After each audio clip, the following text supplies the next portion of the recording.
was that? You guys, all right, do you think they got it right? Yeah? All right, well, let's find out from these guys. I'm going to bring out our panel.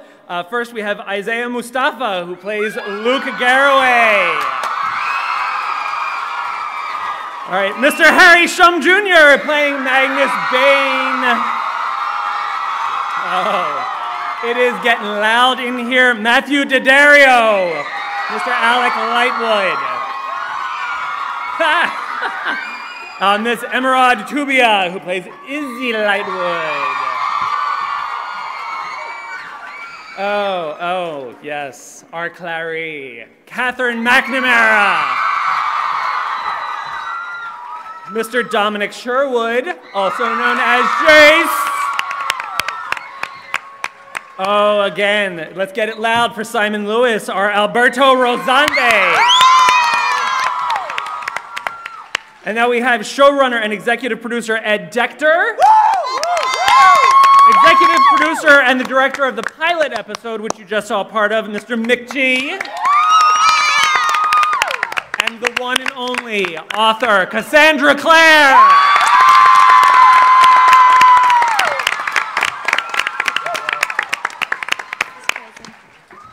Oh, wow. So many questions, right, guys? All right, well, let's start off with, just for the producers, let's just talk about the evolution of this project. What was the biggest challenge in getting it off the ground? The fundamental excitement of reading the books and realizing that there was so much we could offer all the fans out there in a visual capacity, and parcel it out an hour at a time. Ed had a take, Cassie wrote the material, and away we went, and we hope we deliver for all you guys. All right. And how long ago did this all start? Exactly 1 year ago. Oh. Wow. Well, you did some good work in the last year. So when will we actually get to see more? I'm glad you asked. I'm here to officially announce that on January 12th, on Tuesday. Yeah! January 12th, Tuesday, at 9 o'clock, following Pretty Little Liars, we will be premiering the show. Nice. All right. But before that? And before that, we have, on December 6th, there'll be a special, The Making of Shadowhunters, and that will be on at 9:30 on December 6th. All right, okay. All right, so Cassandra, Cassie, the fans are obviously amazing and so super loyal to these books. How do you think, well, obviously, aside from you guys, how do you think they're going to feel about this take? I mean, I hope that they'll come to it with an open mind and that they'll, you know, see what's been done here as sort of a riff on the books, and that, you know, they'll see that their characters are here. And, you know, really for me, a huge part of what's exciting about this process is seeing what the fans think of it when it's out there. I mean, they haven't seen it, I haven't seen it, so we're going to experience this together. And, you know, I hope we can all come to it open-mindedly as a take on the Shadowhunter world and see what it has to offer us. And how is it for you, seeing something that is such a big part of you, to become not just, you know, an episode, but a series? I mean, it's amazing. Like, I think it's wonderful that we have had this opportunity, because usually with TV, you have a pilot, and then that pilot is either kind of accepted or rejected. And, you know, by then, people have put, you know, their heart and soul into the pilot and the idea of, like, a whole series, and often it never gets more than one episode. So this way, we are, you know, guaranteed these 13 episodes. They've all been shot. They've all been filmed. They were conceived of as, you know, a block of episodes that all connected to each other. And so I think, you know, the way that TV is evolving now, we are able to see more a whole chunk of someone's vision like that, and I think that's great. And how much, for the producers and you, how much of the first season will be of the book? Oh. I don't know if I'm allowed to reveal such spoilers as a thing like that. Exactly. I think Ed would probably kill me. We didn't link it exactly season book, but what we tried to do is honor everything Cassie created, but still throw in some surprises, even for the really Mortal Instrument fans. Okay, all right. So some new material, new surprises, new characters, maybe? Sure thing. I like your mic, too. So we'll see some new characters, possibly? There's possibly new characters. There's possibly characters from some of the other Cassie Clare created material. Whoa. All right. Okay, so one of the big things that a lot of adaptations have to deal with is fan reaction to the casting of beloved characters. So let's talk about your cast, because people seem to really like them.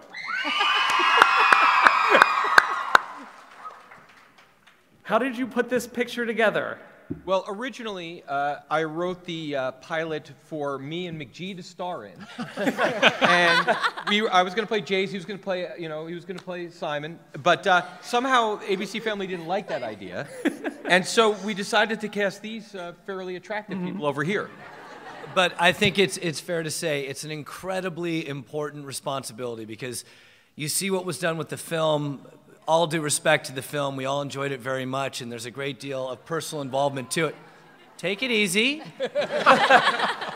But we wanted to get it right. So when you got to go out and scour the world looking for your Clary, you gotta have the right Clary to rest, so much responsibility on. So everybody, we give you the great Catherine McNamara for starting. And the same thing goes for Jace and Simon, and Dom was such a good...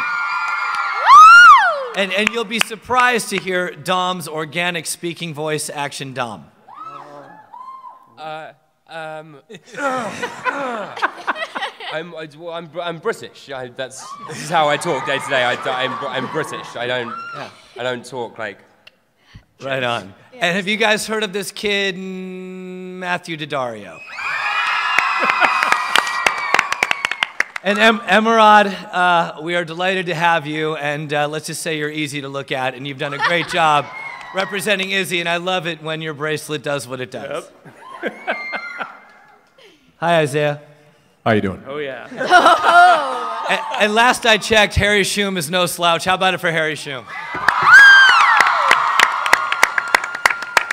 So as you can see, we really wanted to honor the fan base by creating characters and having actors that could shoulder the responsibility and deliver for you guys week in and week out. Hopefully we've done you proud, and away we go. Nice. All right, so Catherine, first of all, can we all accept the fact that, on screen, she looks like this giant badass, and she's the tiniest person alive. Aww. She's a pocket pal. She's so tiny, and you look like what is the best part of playing this character? I think the best part of playing this character is having such a rich base to draw from with the books and with the fan base and with the rest of the cast and everything. Everybody involved in the project has been so passionate about it, and it really has elevated everyone's work. And so I hope that, what I've been trying to do is going to live up to everyone else's amazingness. But I love Clary because she has this blend of strength and vulnerability, and she has a huge journey that only barely begins in the first season, and I'm really excited to share it with all of you. And Dominic, aside from the accent, because it can only get better with a British accent. Everything's better with a British accent.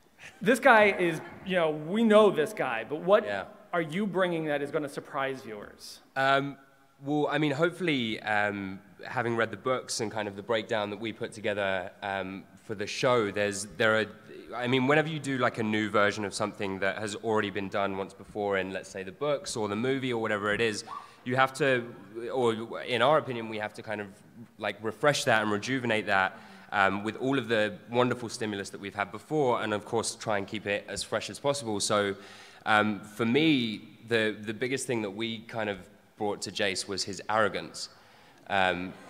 And his contempt for his own mortality. He's very devil-may-care, and yes, there's that. And then we grow into Jace's history and his past, and we find out that Jace can in fact be a little vulnerable at times. But that's later on in the season, so you're gonna have to watch. All right, okay. And Emerald, like Catherine, you're a teeny tiny lady. Yes. And but I'm actually smaller than Kat, a little bit. But Izzy is tiny but mighty. Izzy's a badass. She is. Yeah. I love Izzy. She's so passionate. She loves as passionate as she fights, and it's amazing to be able to portray such a strong character, and being Latina and being able to do such a strong role. I'm just so happy ABC Family at Dector, McGee, gave me the opportunity And I hope it opens more doors to girls like me that, want to make the difference and break the mold. And, okay, oh, Matthew. Isn't he so cute? I mean, come on. I get to be his sister, right? We look exactly the same. All right, so Matthew, Alec in the books, he had some very deep feelings. He's very conflicted. He felt a lot of things and people. Yeah. How much of that are we going to see coming forward in the show? I can't really tell you that. It's sort of a surprise. It's classified. You will, if you're a fan of Malik, you might be happy. I don't think it's any accident they're sitting next to each other. We did this for you guys. So to the producers then, how long, what time around should we set our DVRs for the kiss? Or should we just get it out of the way now? When did we establish that there's a kiss? We'll have to see. All right. We'll have to see. Mr. Isaiah. Yes. Down at the end. Luke Garraway, or shall we say Lucian. Take your pick. This is not your average New York cop. No, he's not. No. So what's this guy bringing to the pack? What? Oh, that's really funny. You said, what's he Thank bringing you. to the Thank pack? you. Punny over here, are we? I like the way you phrase that. Law and Order every time is what I say. Luke's a really fun character because he gets to be Clary's stepfather kind of figure and kind of the older guy on the cast. So, there's a lot of responsibility watching everybody and making sure everybody does the right thing. So. And how is it keeping up with the kids? You talking about these guys? Yeah. It's kind of hard, It's a little tough, but I'm not used to those late nights and early mornings. But my body recovers, Like a werewolf. Yeah. Werewolves have quick recovery? Sure, they got to power down. Oh, that's sure. good. I know nothing about werewolves. And now, Alberto. Yes. Mr. Alberto. I got 2 mics. So Simon's not so mundane. No. No. How does he fit into this world? Well, as we all know, Simon's Clary's best friend. Yeah. Right? Yeah. He fits into this world because he's so loyal. I mean, he loves Clary so much. It's something that I think is quite beautiful to see that love, that someone can actually care that much about another person and really want the absolute best for them, regardless of themselves. So he fits in because he kind of gets dragged along. He doesn't want to leave Clary alone, and he doesn't want her to ever be in need of someone. So he always wants to make sure he's her right-hand man, right? Isn't Alberto the sweetest? But do you think that maybe Simon would find someone else to love? Oh. Well, I mean... Sizzy! We'll watch. We'll watch, yeah. I think we should watch. And, okay, so now I've saved Mr. Magnus Bane. Yes. One of the greatest names in literature ever. Like, I want to have a kid just to give him that name. Not a good guy, not a bad guy. He can go either way. Yeah. Set that up. And we love that about him. How are you going to make this guy bitchy and lovable? Bitchy and lovable? Yeah. I mean, those kind of you can put those two together at the same time. Magnus Bane, when I first heard about him, I was like, who is this guy? How, when I read, and then I started reading the Bane Chronicles, and you start to understand who this guy is. He lies about his age. You really don't know what age he is, 400, 500, 300. What I love about him is that, on the outside, he's got all this makeup, glitter, and nails painted, and inside, there's part of him that's very compassionate and wants to help, even though